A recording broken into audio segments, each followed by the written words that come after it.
আসসালামু আলাইকুম ওয়া রাহমাতুল্লাহি ওয়া বারাকাতুহু। আমি নিশান মোহাম্মদ আজকে আপনাদের মাঝে নতুন আরেকটি ভিডিও নিয়ে হাজির হয়েছি। আজকে সকাল থেকে প্রচুর পরিমাণে বৃষ্টি হচ্ছে, যার কারণে কোনো গরুকেই কোনো খাবারই দিতে পারি না। প্রায় সকাল 11:30টার সময় বৃষ্টি সামান্য পরিমাণে কমে, আর সামান্য পরিমাণে কমার সাথে সাথে এই টেবিলটার উপরে ঘাস কাটা বটি রেখে আমি ঘাস কাটি, সেই টেবিলটা নিয়ে গোলের ভিতরে ঢুকে ঘাস কাটা শুরু করলাম। সাধারণত প্রত্যেকদিন সকাল 7টার মধ্যে গরুর খাবার গরুকে দিয়ে দিই, কিন্তু আজ বৃষ্টি হওয়ার কারণে খাবার দিতে দেরি হওয়ায় সাদা গরুটা প্রচুর পরিমাণে হামলাচ্ছিল। খাবার দিতে দেরি হলে এমনিতেই আমলাই পুরো বাড়ি মাথায় করে নেয়, আর আজ তো সকাল থেকে খেতে দেওয়া হয়। বৃষ্টি কমুক আর না কমুক, আমি রেইনকোট পরে নেমে গেলাম গরু দুইটাকে ঘাস কেটে খাওয়ানোর জন্য, কারণ গরুরা আমলালে আমার প্রচুর পরিমাণে কষ্ট হয়। তাই যত দ্রুত সম্ভব গরু দুটোকে খেতে দেওয়ার চেষ্টা করি সবসময়। আমি প্রত্যেকদিন দুইবার করে গরু দুটাকে খেতে দিই, সকালে দিই আর রাতে দিই। সকালবেলা বেশি করে খাবার দিলে দুপুরে আর খাওয়ানো লাগে না। একসাথে দুইবারের খাবার দিয়ে দিলে গরুগুলো কিছুক্ষণ খাওয়ার পর বসে বসে জাগর কাটে, আর জাগর কাটা শেষ হলে উঠে দাঁড়ায় এবং পরবর্তীতে আবার বাকি যে ঘাসটা থাকে সেটা খেয়ে ফেলে। আজ প্রায় টানা 10 দিন ধরে বৃষ্টি হচ্ছে, থামার নামই নিচ্ছে না। আমাদের উঠানে ইট বিছানো, এত পরিমাণে শ্যাওলা পড়েছে যে হাঁটাই যাচ্ছে না, হাঁটতে গেলেই চিলিপ করছি। আর উপর লম্বা লম্বা ঘাসগুলো নিয়ে হাঁটতে গেলেই পায়ের আঙ্গুলে ব্যথা পাচ্ছি চিলিপ করে। এর পাশাপাশি আরো সমস্যা হচ্ছে যে বৃষ্টির কারণে আমাদের গওড়াগুলো কোনোভাবেই পরিষ্কার করতে পারছি না। শুধু ঘাসগুলো কেটে কেটে গরুকে দিচ্ছি,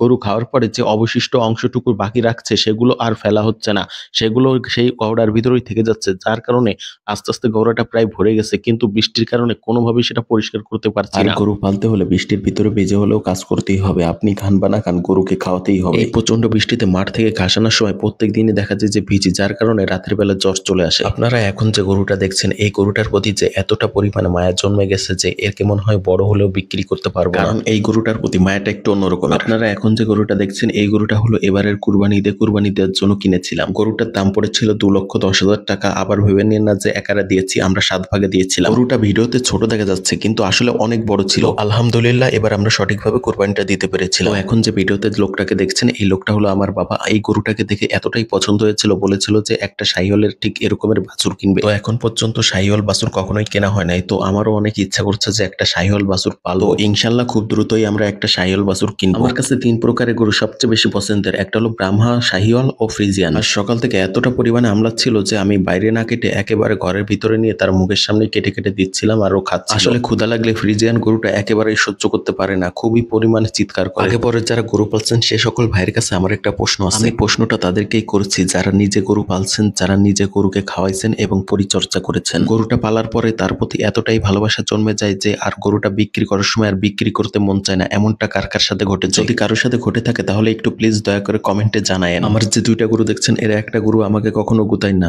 কিন্তু আমার ফ্যামিলির অন্য সদস্যদের দেখলে মাথা ঝাড়ি দেয়। এই জিনিসটা আমার কাছে সবচেয়ে ভালো লাগে। এখন আমার একটাই অপেক্ষা যে কখন বৃষ্টি থেমে রোদ উঠবে এবং গরুর পরিচর্যাটা সঠিকভাবে করতে পারবো। যদি ভিডিওটা ভালো লেগে থাকে একটা লাইক এবং একটা সাবস্ক্রাইব করে দিবেন। আসসালামু আলাইকুম ওয়া রাহমাতুল্লাহি ওয়া বারাকাতুহু। আমি নিশান মাহমুদ।